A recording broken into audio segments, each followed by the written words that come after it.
Well, good thing I stopped it because it wasn't working. All right. Welcome to the 2023 Sisters with Superpowers virtual conference.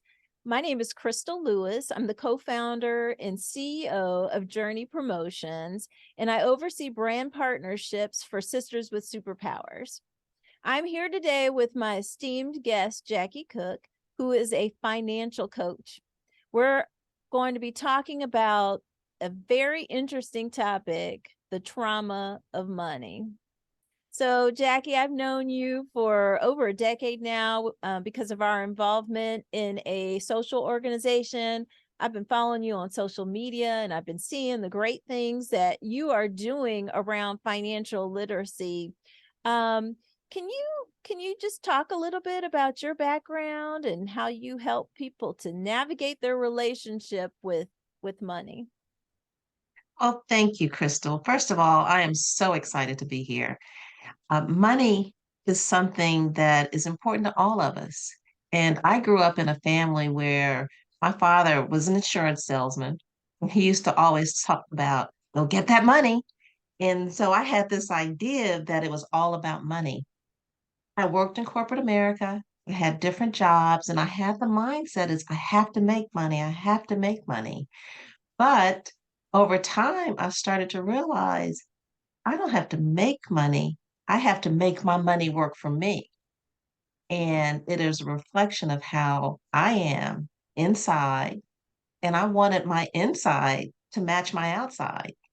So once I left corporate America, I started thinking about what is it that's really important to me?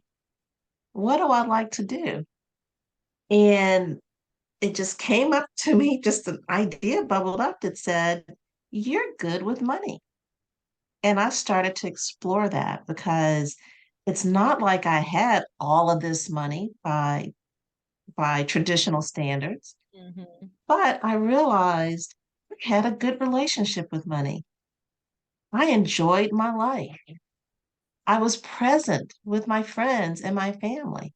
And those were things that had nothing to do with my bank account. So that's how I ended up Mhm. going forward, taking classes, and forming the business, the heart and soul of money, to help others explore that Mhm. concept and hopefully get to a place where money is not the definition of their happiness. And that is so critical. Money can't buy everything, right? Um, Now, yeah. So, my sister and I started a podcast called The Sister's Guide to Financial Freedom. We started doing that about 9 months ago. mhm. And it's all about helping people on their journey to financial freedom, whatever that definition is for yourself. And we share our experiences to help encourage or guide them. Um, your title is called Money Mindset Guide. Talk a little bit about what that means and, how do you help people again with that money mindset? Well, money mindset guide is really referring to I'm a guide. I truly believe that we have all of our answers inside. We really know. And the purpose of a guide is to ask the questions, Mm-hmm. to maybe highlight some things that you may know that you can say, that's not serving me, or that's not my belief. It may be a belief that I've had, but it's not mine. It was my parents, it was my grandparents. So that's why I settled on my title as guide. I'm there to support, encourage, and hopefully eliminate the shame and the guilt that often accompany our beliefs around money. Wow, that's important, right? Because we spend a lot of time thinking about money, trying to get it, trying to manage it on a daily or monthly basis, manage that cash flow. Um, and of course we don't want to lose it and we definitely don't want to live without it. So Right. that can be traumatizing for people, really, if your mind isn't thinking the right way about money. So Yes. can you talk about, you are certified in the trauma of money, and what does that mean? How do you get certified? What did you learn through that experience? So, Crystal, you said a couple of things which are right on point. We think about it, we make it. And one of the things I'd like to add is that, well, there have been studies that shown that once your basic needs are met, so your housing, your food, and that's about 50 to $75,000 a year. More money does not bring more happiness. Mhm. And some people would say it brings more problems. Right. That's a song. But More so money, more problems. more money, more problems. But it's true because it does require more decisions and there's stress associated with those decisions.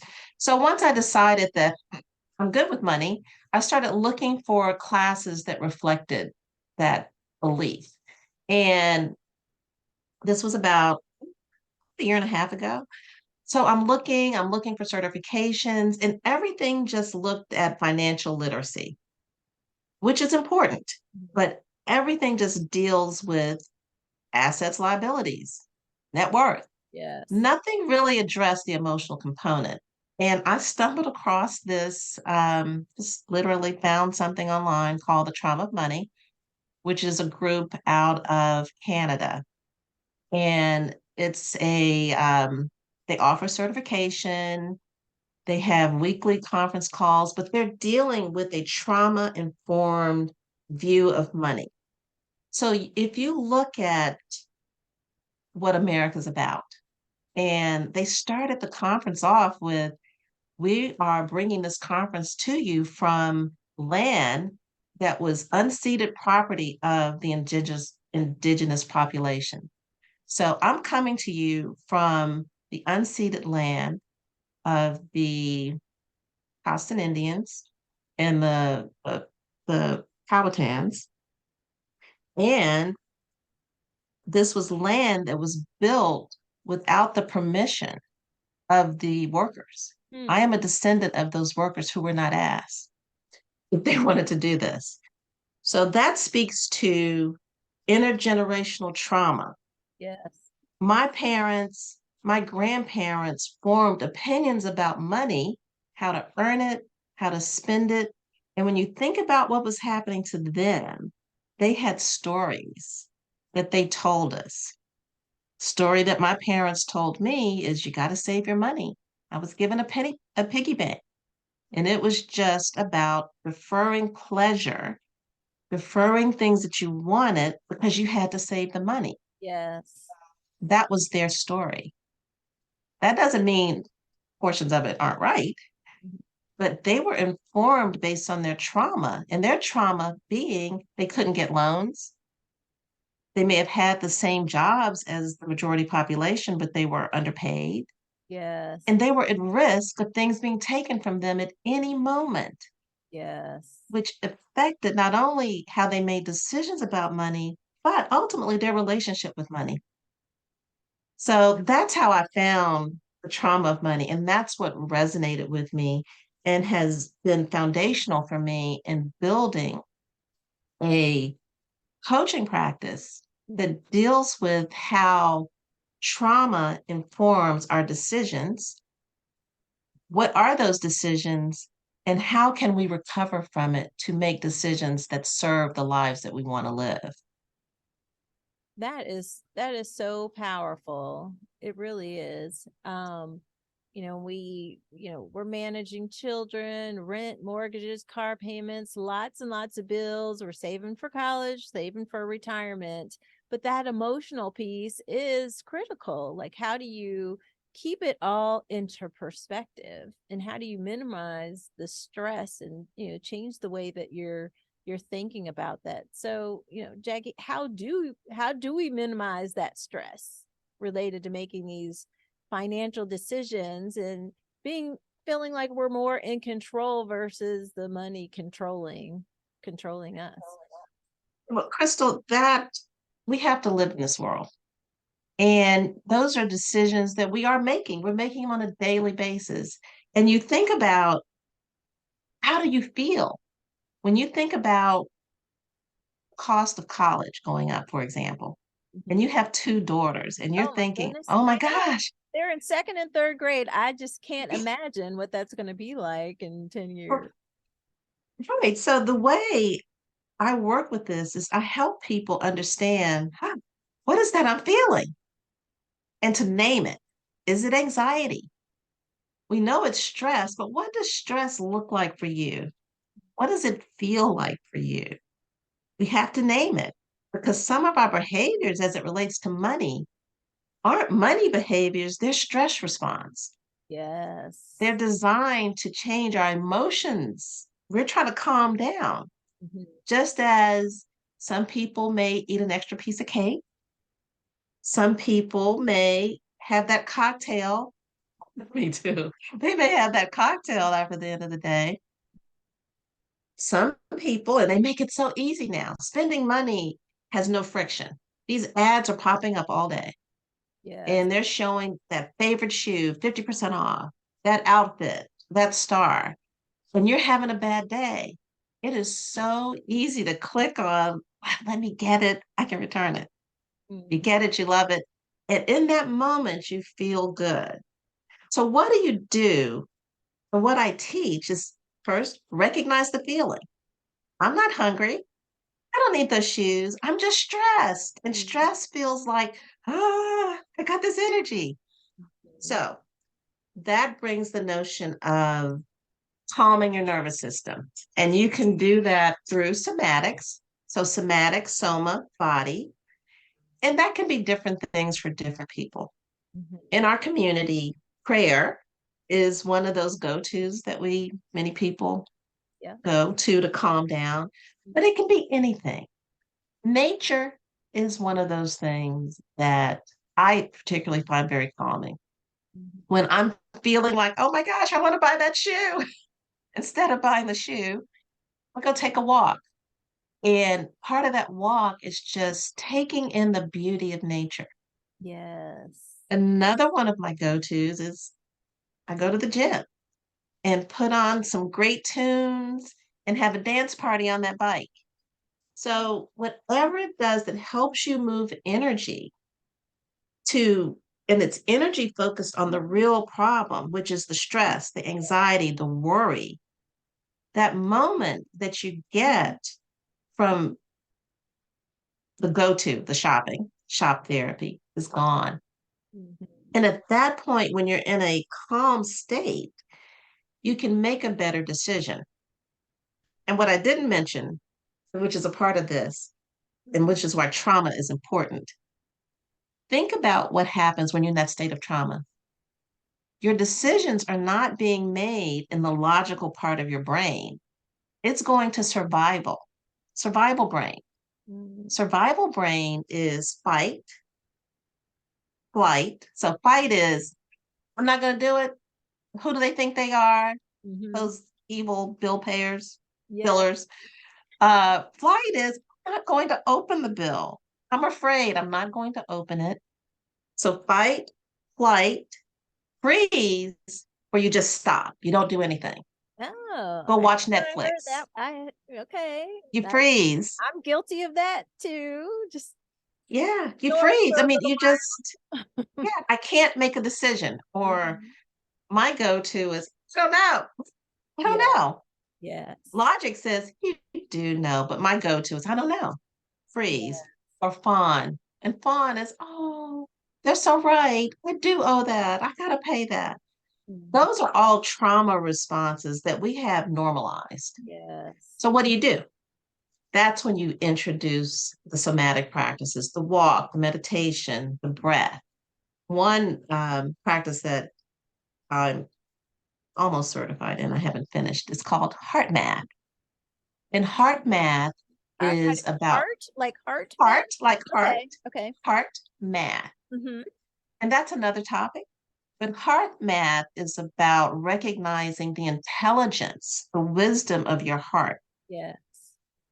and that is accessed through different exercises. So Wow. heart math allows you to calm down, but maintain resilience so that you can make logical decisions. So Yes. there is a process. We have to get back to our centered, grounded place to make good decisions. Well, I tell you, as you're talking about those soma things that we need to do, I naturally have gravitated to that about 10 years ago. I think because of stress, I started taking art classes. And now my go-to after a stressful day, or if I just need to get away, is I'm doing mosaic artwork, or I'm painting with watercolors, or doing something that allows me to dive into those my creativity. And it's not about the end result, but it's more about just the process, the relaxation of painting, and like being in that moment where I'm not thinking about anything else. The dinner could be burning on the stove and the kids are screaming, and my emails are pinging. I'm like, nope, I'm just gonna take a minute and create. And I hadn't really thought about that in that term, but I'm a saver, and I grew up that way too. My dad was like, you gotta save, but then he was also like, you gotta live too. And I'm like, well, how do you do both? And sometimes you go one extreme, and then you end up binging and going the other extreme for a minute because you're trying to make up for lost time. But Mhm. it's just interesting as you're talking. I'm thinking like, oh yeah, this is exactly what is going on with me. So you're hitting a chord with me, and I'm hopeful that it's hitting a chord with all the other folks that are tuning in. um Oh, money is just tied to everything. It yeah. really is. It's our life. Mhm. And that's why it's such a emotional triggering thing because it's tied to survival. And Mhm. I'm glad you mentioned creativity. And Yes. I'd like to add anything that brings you joy. Yes. You can afford not to do it. And when you're in that mindset, you have a lot of reasons that say not to do it. I don't have time to do the thing that I enjoy. But the Mhm. time, that 5, 10 minutes that you spend allows your brain to reset. And you can come back with better thinking and more solutions than if you just kept pressing on. So I'm really happy you mentioned that. I love that idea. Yes. All right, you're dropping some knowledge here. So another question for you. I'm a mom, entrepreneur, working professional. What tips do you have for me and those who are listening? What other tips do you have for navigating this positive and healthy money mindset? Well, I would start with anybody. What's important to you? Um, I would say values, but that's a concept that's been hijacked by the conservative media. So it's what's important to you. And that could be family, time with friends. And as a mother, as a woman, make sure that your activities are aligned with what's important to you. And to that extent, taking time for yourself, Mhm. really taking time for yourself. Self care is a term that's been really overused, and sometimes self care is disguised as your hair and your nails and all those external things. I would encourage self care for the inside, to nourish the inside and fill up there. Because if you look at financial behaviors, Mhm. the hair, nails, shoes, clothes, trips, that's an external thing that doesn't leave us filled up. Oftentimes, it leaves us depleted and worried about our finances. Yes. So, going back to your values and what's important, and as a mom, I don't have children, but I have nieces and nephews, and our conversations are around, again, what's important to you? What's the life that you want to live? And savings is a habit. A lot of times as we age, we get away from that, but it's a habit. If you have a dollar, save a nickel if that's your only dollar, but just getting in the habit of putting a little bit back, Mm. not relying on the fact that I can work forever. There's a gig economy. I can go out and make the money. I can sell some things in my house. Just the habit of saving. That also speaks to deferred pleasure. Um, there's some studies that have demonstrated that impulse buying, while it may meet an immediate need, does not give sustained, doesn't sustain the pleasure, the pleasurable hit. It's just a hit, it's a dopamine hit. Mhm. If you defer the purchase, you will enjoy it much better when time comes. So if you save for it, if you plan for it as a parent, including the child in on that decision, on Mhm. the prioritization. You and I probably had similar conversations with our parents. They Yeah. would buy us what we needed, but what you wanted, you had to save for it. You had to Yeah. plan on it. Yeah. Um, I learned how to plan, how to save from going to the county fair. I grew up in Lubbock, Texas, and every year around my birthday, there was a fair. My parents would give me $5, and that $5 had to go for my food, my rides, Mhm. any games I wanted to play. And at 7 years old, I spent weeks planning what was my favorite ride, what was Yeah. my favorite food, what games was I going to play.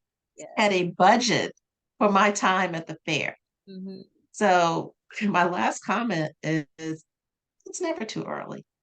That was a habit that I've taken into today when I have most of us, not all, but most of us do have a finite amount of money that we have to plan. Yeah. And common financial literacy theory says 50% goes to your needs. So your housing, your foods, anything related to your house. 30% goes to what you want. Mhm. So that's Netflix, travel, your Mhm. phone, and 20% goes to savings. Well, if you're living below the poverty line, that 20% may not be achievable. So we do have to recognize that. Yes. But what I teach is making those allocations based on what's important. Yes. How do you want to live and how do you want to feel? Really more to how do you want to feel Mhm. versus how do you want to live? Mhm. Because even if I was traveling on a private jet, would I necessarily feel any better? Right. Maybe in that moment I would, but Yeah. no. Mm.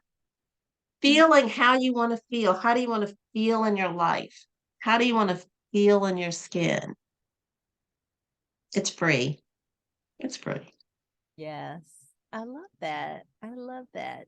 So, how do you measure success? Like, how do you know when you've overcome that trauma and you're living with that positive and healthy money mindset? Like, what are those success metrics or things that we should recognize when we've gotten to that place of peace?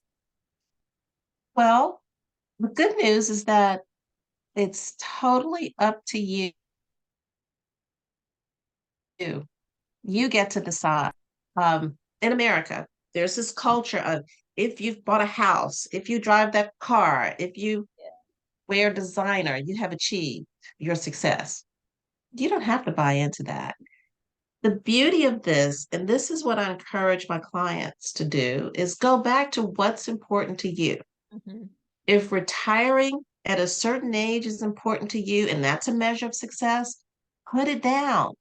You can plan based on that. If being able to spend half the year working in another country, plan for that. So, really, success is measured about how do you want to live and flesh it out, be specific, where you want to live, what do you want to do with your day, who do you want to interact with, and look at your budget or your spending plan and how it relates to that. that is determining your measure of success. And I Yeah. would put feelings in there too. It's that transformation, Hmm.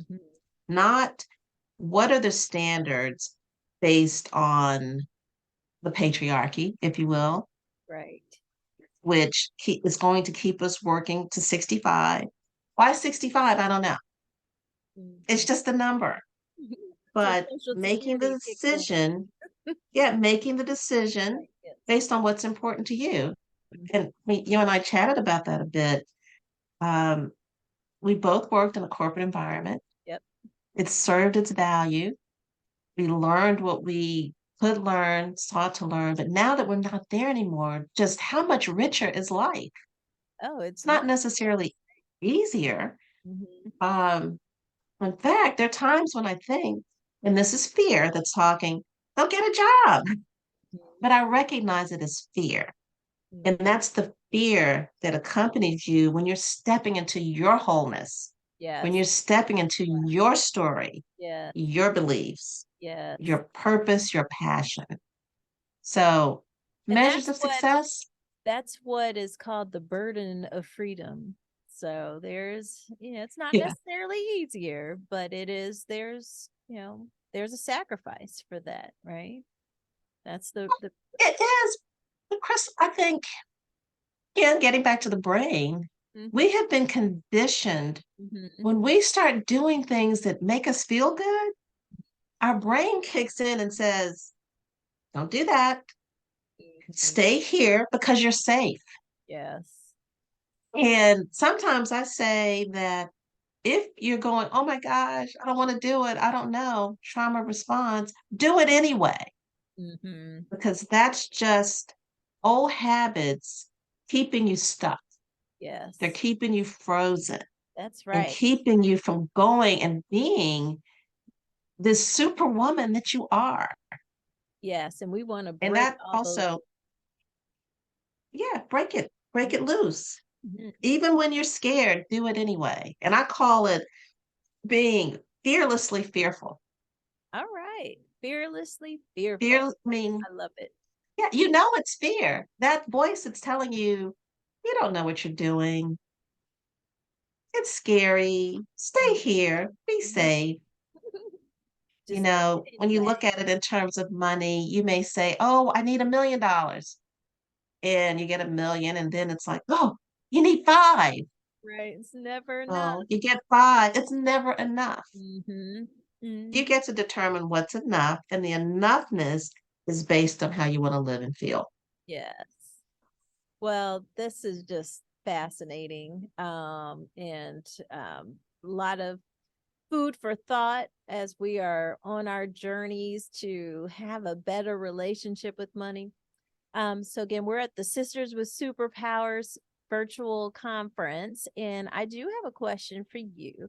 What do you believe, at this intersection of money, coaching, and having a positive relationship with money?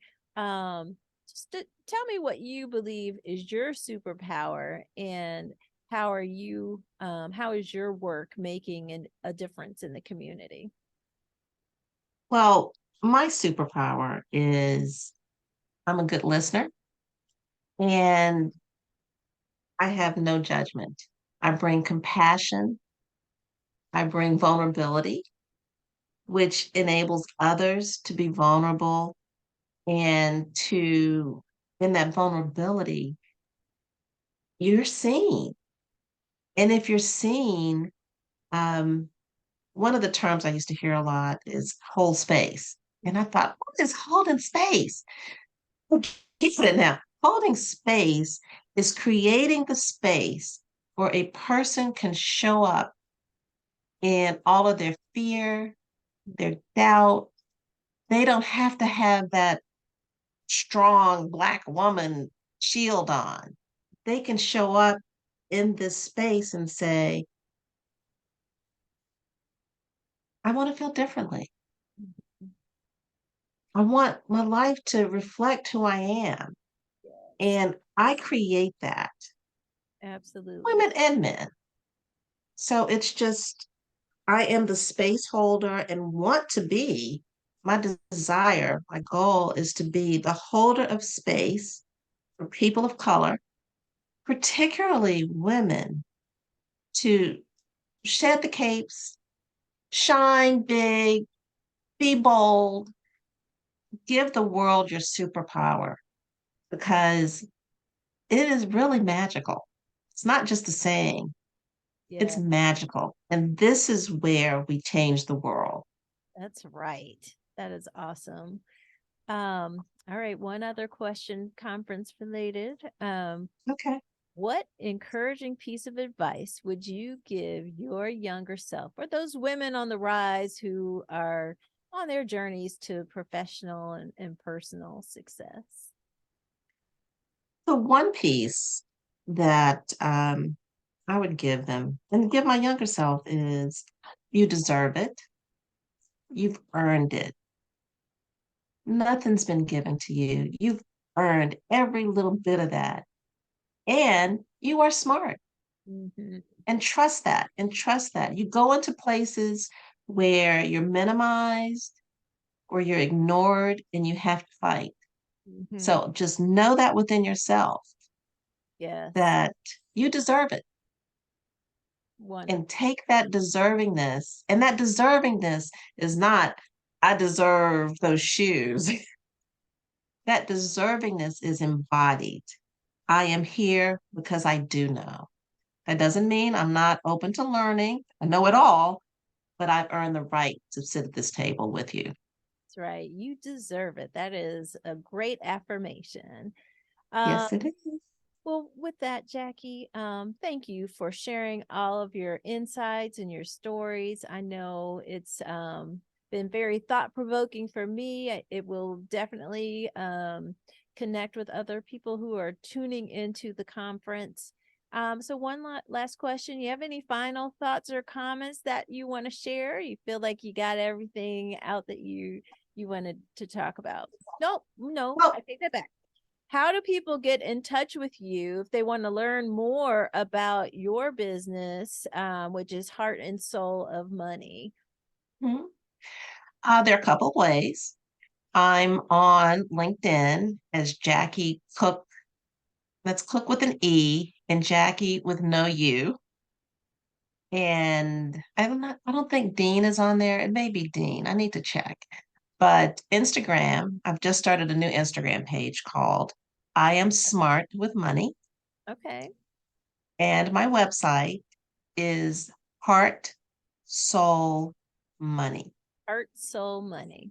Yes, just one word, heart, soul, money. So it's our heart, it's our soul, it's our money.